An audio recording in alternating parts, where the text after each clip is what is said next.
স্বাগত নিউজ 24 চট্টগ্রাম প্রতিদিনের সংবাদে। আপনাদের সঙ্গে রয়েছে সারিজুল চৌধুরী। সামাজিক যোগাযোগ মাধ্যম ফেসবুকে আপত্তিকর ভিডিও পোস্ট করা নিয়ে চট্টগ্রামের হাটহাজারীতে দুপক্ষের সংঘর্ষের পর পরিস্থিতি এখন প্রশাসনের নিয়ন্ত্রণে। শনিবার রাতেই গ্রেপ্তার করা হয় অভিযুক্ত পোস্টদাতাকে। হাটহাজারী উপজেলা নির্বাহী কর্মকর্তা বলছেন, পরিস্থিতি নিয়ন্ত্রণে সেনাবাহিনী সহ র্যাব পুলিশের সতর্ক অবস্থান রয়েছে। রোববার বিকেল ৩টা পর্যন্ত বলবৎ ছিল ১৪৪ ধারা। আবু জাবেদের ছবিতে চট্টগ্রাম থেকে আরও জানাচ্ছেন নয়ন বড়ুয়া জয়। জশ্নে জুলুসে যাওয়া গাড়িবহরের এক যুবক হাটহাজারী মাদ্রাসা লক্ষ্য করে আপত্তিকর অঙ্গভঙ্গি করে একটি ভিডিও সামাজিক মাধ্যমে পোস্ট করেন। ভিডিওটি ছড়িয়ে পড়লে শনিবার হাটহাজারী মাদ্রাসা শিক্ষার্থী ও কওমি লোকজন ক্ষুব্ধ প্রতিক্রিয়া জানান। পরে ফটিকছড়ি থানা পুলিশ ওই যুবককে আটক করে। সেদিন সন্ধ্যার পর দুই পক্ষ একে অপরের বিরুদ্ধে ঢিল ছোড়াছুড়ির ঘটনা ঘটায়। এক পর্যায়ে শিক্ষার্থী ও কওমি লোকজন হাটহাজারী বাস স্ট্যান্ড এলাকায় ব্যাপক গাড়ি ভাঙচুর করেন। পরিস্থিতি নিয়ন্ত্রণে ১৪৪ ধারা জারি করেন উপজেলা প্রশাসন। রবিবার বিকাল ৩টা পর্যন্ত বলবৎ থাকলেও সকাল থেকেই পরিস্থিতি শান্ত রয়েছে বললেন উপজেলা নির্বাহী কর্মকর্তা। আমরা সার্বক্ষণিক মাঠে থেকে বিভিন্ন পক্ষের সাথে আমরা কথাবার্তা বলি, তাদের স্ব প্রতিনিধির মাধ্যমে তাদেরকে বোঝানোর চেষ্টা করি। আমরা নিজেরা উপস্থিত ছিলাম সেখানে। তারপরেও আমাদের প্রায় মধ্যরাত হয়ে যায় পরিস্থিতি নিয়ন্ত্রণ করতে করতে। তার পরবর্তীতে আপনারা দেখেছেন আজকে আমাদের পরিস্থিতি শান্ত রয়েছে। এমন পরিস্থিতির সময় পুলিশের তৎপরতা তেমন ছিল না বললেন কওমি মাদ্রাসার শিক্ষক ও ছাত্ররা। আহত হয়েছে অনেক মাদ্রাসার ছাত্র। আমাদের ক্ষতি হয়েছে, আঘাতপ্রাপ্ত হয়েছে প্রায় 2 শতাধিক। আমি মেডিকেলে নিজে থেকে ছেলেদেরকে ট্রিটমেন্ট যতটুকু পারি, আমাদের এলাকার যারা স্থানীয় গণ্যমান্য ছিল সবাই চেষ্টা করছে ছেলেদেরকে ট্রিটমেন্ট করার জন্য। এইদিকে সুন্নি মতাদর্শরা বলছেন ভিন্ন কথা। তাদের মাদ্রাসার সামনে দিয়ে গাড়ি যাবে, রাস্তা তো তাদের না। মাদ্রাসা প্রতিষ্ঠান পাশে আছে, এখান থেকে তাদেরকে নিয়ন্ত্রণ করা তাদের শিক্ষকের দায়িত্ব। ওস্তাদের দায়িত্ব হচ্ছে ছাত্রদের নিয়ন্ত্রণ করা। তারা সেটা না করে তাদেরকে লেলিয়ে দিয়েছেন যে এদের উপরে হামলা করার জন্য। পুলিশ বলছেন তাদের অবস্থানের কারণে দুপক্ষের তেমন মুখোমুখি হয়নি।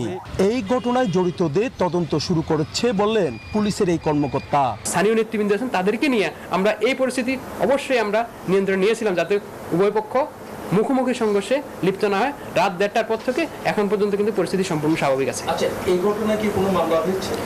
এখন পর্যন্ত এই ধরনের আমাদের কাছে কেউ কোনো অভিযোগ নিয়ে আসেননি। অভিযোগ নিয়ে আসার পরে আমরা এটি আলাপ আলোচনা করে পরবর্তী সিদ্ধান্ত নেওয়া হবে। এমন ঘটনা যেন আর পুনরাবৃত্তি না হয় সেদিকে নজর রয়েছে প্রশাসনের। নয়ন বড়ুয়া জয়, নিউজ 24 চট্টগ্রাম। চট্টগ্রাম বিশ্ববিদ্যালয় ক্যাম্পাসে এখনও টানটান উত্তেজনা। রোববার সেই উত্তেজনার মধ্যেই চারদিক থেকে শিক্ষার্থীদের বিক্ষোভে মুখর হয়ে উঠেছিল প্রশাসনিক ভবনের সামনের এলাকা। ব্যর্থতা ও নারী বিদ্বেষী মনোভাবের অভিযোগ তুলে একাধিক সংগঠন ও বিভাগ ভিত্তিক শিক্ষার্থীরা অবস্থান নেন সেখানে। দুপুর 12টায় বিশ্ববিদ্যালয়ের গোলচত্বর থেকে মৌন মিছিল শুরু করে শাখা ছাত্রদল। হাতে লাল কার্ড প্রদর্শন করে তারা বুদ্ধিজীবী চত্বরে এসে স্লোগান দিতে থাকেন। পরে ক্যাম্পাস ঘুরে মিছিলটি প্রশাসনিক ভবনের সামনে গিয়ে অবস্থান নেয়। এদিকে এরই মধ্যে আনুষ্ঠানিকভাবে চাকসুর তফসিল ঘোষণা ও প্রাথমিক ভোটার তালিকাও প্রকাশ করা হয়েছে। নির্বাচন হবে আগামী 12ই অক্টোবর।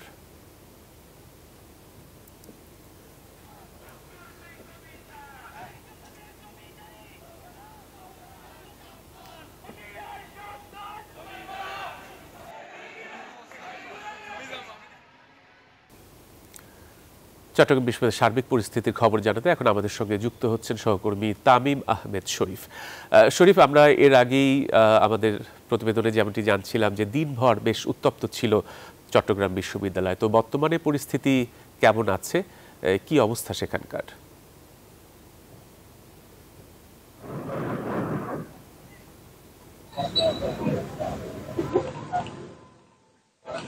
ধন্যবাদ। আপনি যেমনটি বলছিলেন, চট্টগ্রাম বিশ্ববিদ্যালয়ে গত 30শে আগস্ট দিবাগত রাতে শিক্ষার্থীদের সাথে এলাকাবাসীর এক রক্তক্ষয়ী সংঘর্ষ হয়।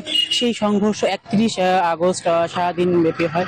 এতে প্রায় 500-র অধিক শিক্ষার্থী আহত হয় এবং 2 জন শিক্ষার্থী অবস্থা এখনো খারাপ বলে আমরা জেনেছি।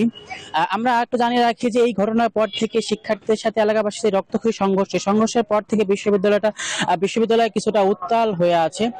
বিশ্ববিদ্যালয়ে যে শিক্ষার্থীরা আছে তারা এমনটা জানিয়েছেন যে বিশ্ববিদ্যালয়ের যে প্রক্টোরিয়াল বডি তাদের স্বতঃস্ফূর্ত যদি চেষ্টা থাকতো তাহলে বিশ্ববিদ্যালয় যে এলাকাবাসীর সাথে যে সংঘর্ষ দ্রুতই সমাধান করা যেত, কিন্তু বিশ্ববিদ্যালয় শিক্ষার্থীরা বলছিল যে এই প্রক্টোরিয়াল বোর্ডের গাফিলতির কারণে এতগুলো শিক্ষার্থী আহত হয়েছে।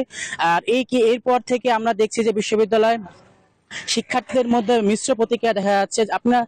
আপনাকে জানিয়ে রাখি যে আগামী 12ই অক্টোবর চাকসু নির্বাচনে অনুষ্ঠিত হওয়ার কথা। সেই চাকসুকে কেন্দ্র করে এমনটা হয়েছে কিনা আমরা একজন শিক্ষার্থীর কাছে জানতে যাব যে এই যে সংঘর্ষের পিছনে কি কারণ থাকতে পারে। আচ্ছা, সংঘর্ষের পিছনে হচ্ছে নানান হলেও ফ্যাক্টর কাজ করছে, কিন্তু হচ্ছে আমরা যদি বড় দেখে দেখি হচ্ছে এখানে একটু নেতৃত্বের সংকটটা দেখা দিচ্ছে এবং হচ্ছে আর দ্রুত সময়ের মধ্যে হচ্ছে আমাদের প্রক্টোরিয়াল বডি রেসপন্স করতে পারে নাই, যেটা তারা দ্রুত সময়ের মধ্যে রেসপন্স করতে পারলে হচ্ছে এতটুকু আমাদের এই ধরনের ম্যাসাকার হতো না বা এত ভুলাফানা হতো না। ওকে, ধন্যবাদ। যেমনটা জানাচ্ছিল আমাদেরকে যে প্রক্টোরিয়াল বডি যদি আরো তৎপর হতো বিশ্ববিদ্যালয়ের শিক্ষার্থী এতগুলো শিক্ষার্থী আহত হতো না। এরই প্রেক্ষিতে দেখছি আমরা প্রক্টোরিয়াল বডির পদত্যাগের জন্য শিক্ষার্থীরা আন্দোলন করছে। আজও শিক্ষার্থীদের এই আন্দোলন হিসেবে প্রক্টোরিয়াল বডিকে লাল কার্ড প্রদর্শন করেছে বিশ্ববিদ্যালয়ের ছাত্রদল সহ বিভিন্ন সংগঠনের শিক্ষার্থীরা। এই ছিল চট্টগ্রাম থেকে, ফিরে যাচ্ছি স্টুডিওর কাছে। তানির, আপনাকে ধন্যবাদ। নির্বাচনী আসন পুনর্বিন্যাসের প্রতিবাদে ব্রাহ্মণবাড়িয়ায় বিজয়নগরে ঢাকা সিলেট মহাসড়ক অবরোধ করে বিক্ষোভ করেছেন স্থানীয়রা। এতে প্রায় 20 কিলোমিটার এলাকা জুড়ে তীব্র যানজটের সৃষ্টি হয়। তবে প্রশাসনের আশ্বাসে 6.5 ঘন্টা পর অবরোধ প্রত্যাহার করা হয়। রোববার সকাল 11টার দিকে বিজয়নগর উপজেলার চান্দুরা বাস স্ট্যান্ড এলাকায় এই কর্মসূচি শুরু হয়। বিকেলে ঘটনাস্থলে যান অতিরিক্ত জেলা ম্যাজিস্ট্রেট এহসান মুরাদ। এ সময় তিনি বিক্ষোভকারীদের জেলা প্রশাসকের মাধ্যমে লিখিতভাবে দাবি জানানোর আশ্বাস দিলে বিক্ষুব্ধরা অবরোধ প্রত্যাহার করেন। এরপর বিকেল 5:30টার দিকে মহাসড়কে যান চলাচল স্বাভাবিক হয়। চট্টগ্রাম প্রতিদিনের সংবাদে নিচ্ছে একটা বিরতি, সাথে থাকুন। আবারও স্বাগত নিউজ 24 চট্টগ্রাম প্রতিদিনের সংবাদে। পবিত্র ঈদে মিলাদুন্নবী উপলক্ষে মাইজভান্ডার দরবার শরীফের মাজার জিয়ারত ও শোভাযাত্রা হয়েছে। শোভাযাত্রাটি প্রধান সড়ক প্রদক্ষিণ করে মাদ্রাসা ময়দানে গিয়ে শেষ হয়। বেলা 11টায় মাদ্রাসার অধ্যক্ষ মাওলানা মোহাম্মদ আবুল কাসেমের সভাপতিত্বে পবিত্র ঈদে মিলাদুন্নবীর স্মারক আলোচনা সভা হয়। অনুষ্ঠানে বক্তব্য রাখেন মাইজভান্ডার শাহী জামে মসজিদের সাবেক খতিব মাওলানা নুরুল ইসলাম ফোরকানি সহ অন্যরা।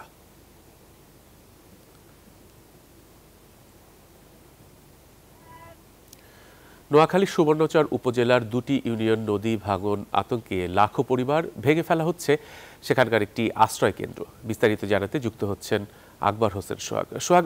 নদীর ভাঙন নিয়ে কি বলছেন স্থানীয়রা এবং এখনকার পরিস্থিতি আমাদের জানান সেখানকার।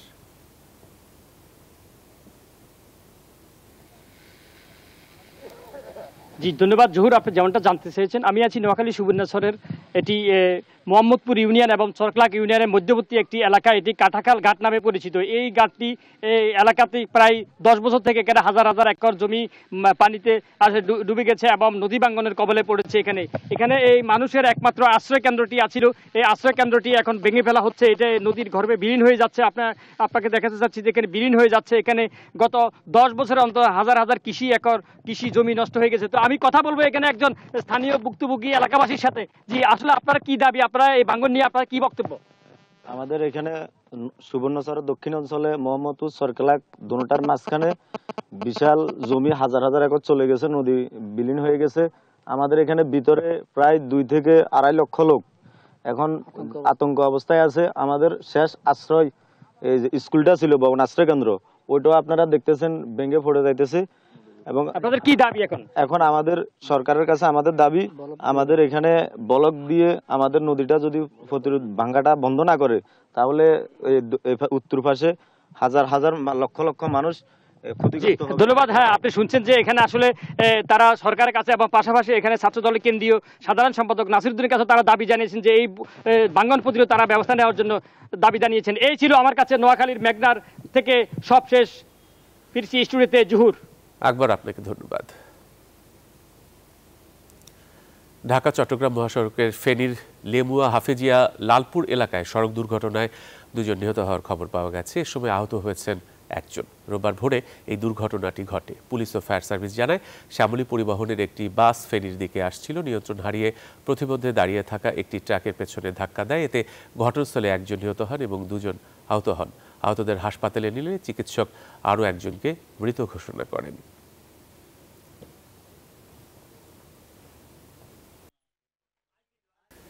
খাগড়াছড়িতে পাহাড়ি ঢলে হঠাৎ চেঙ্গি নদীর পানি বৃদ্ধি পেয়ে 6টি এলাকা প্লাবিত হয়েছে। এতে প্রায় 6 শতাধিক পরিবার পানিবন্দী হয়ে পড়েছেন।